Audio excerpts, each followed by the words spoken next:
عمرو اديب بيحذر لعيبه نادي الزمالك وبيقول لهم خلوا بالكم، النادي الاهلي لو عملها وفاز عليكم ووصل لمرحله الدرجن درجن هيركب الدوري وهيدلدل رجليه وهيتصدر الدوري ومحدش هيوصل له ومحدش هيقدر ينزل النادي الاهلي لما بيتصدر.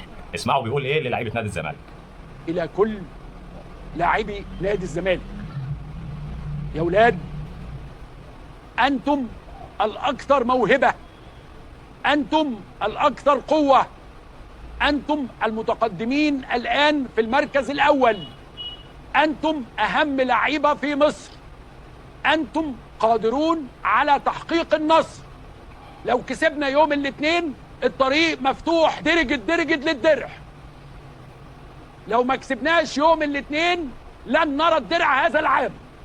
وانت تعلم عزيزي الذوق لاعب نادي الزمالك انه عندما يبدأ النادي الاهلي في الدرجة لا احد يستطيع ان يلحق به.